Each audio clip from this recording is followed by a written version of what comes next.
Without commitment, you'll never start. But more importantly, without consistency, you'll never finish.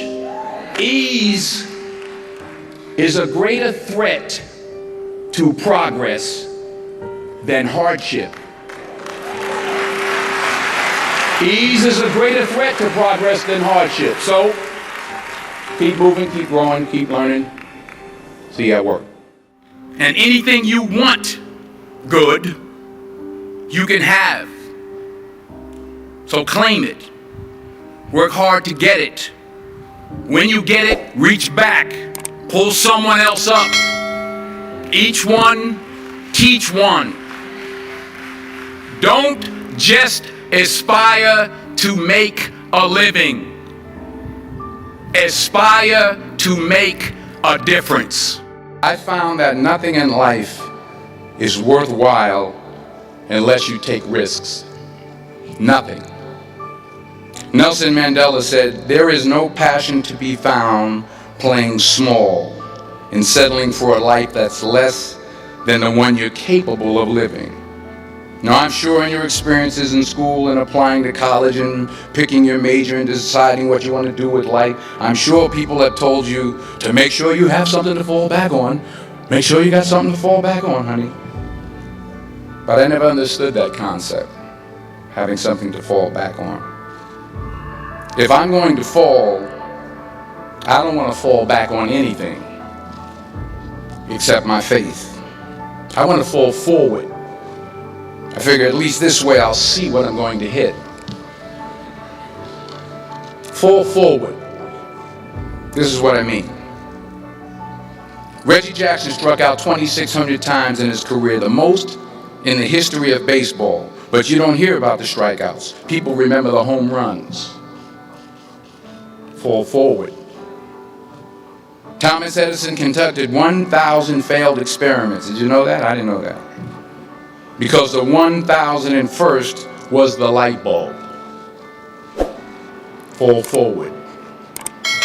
Every failed experiment is one step closer to success. You've got to take risks, and I'm sure you've probably heard that before, but I want to talk to you about why that's so important. I got 3 reasons, and you can pick up your iPhones. First, you will fail at some point in your life. Accept it. You will lose. You will embarrass yourself. You will suck at something. There's no doubt about it. And I know that's probably not a traditional message for a graduation ceremony, but hey, I'm telling you, embrace it, because it's inevitable. And I should know. In the acting business, you fail all the time. The one thing I'm the most happy about in terms of my career is the fact that I got there with the grace of God, first of all, but short of that, I got there just by working hard.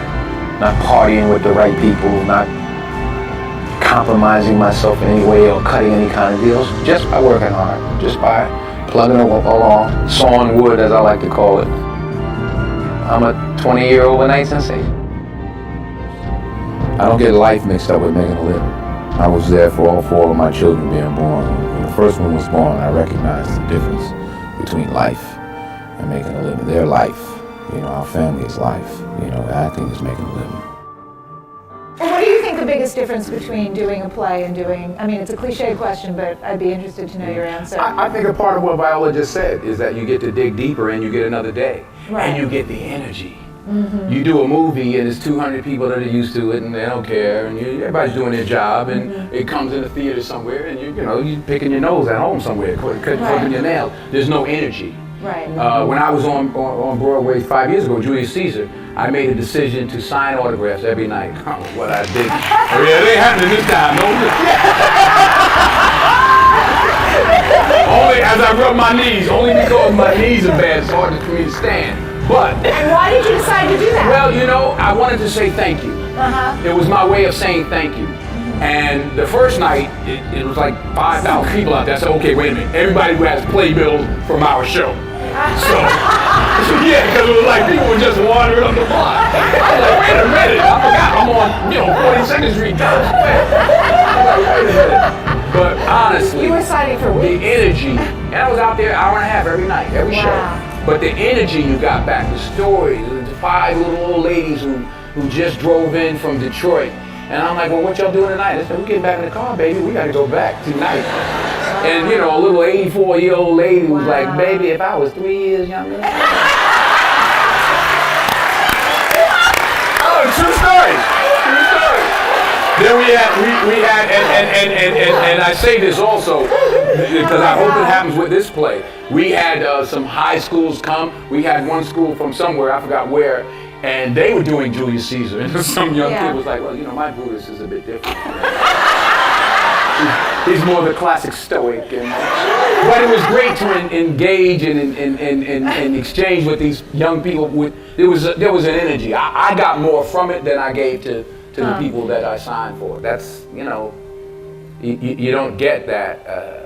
You know, the odd thing about success in film is the budgets get bigger, you make more money, but they become more formulaic. Yes. So you don't get the opportunity. So God willing, if I stay around long enough, this is what I'm going to be doing.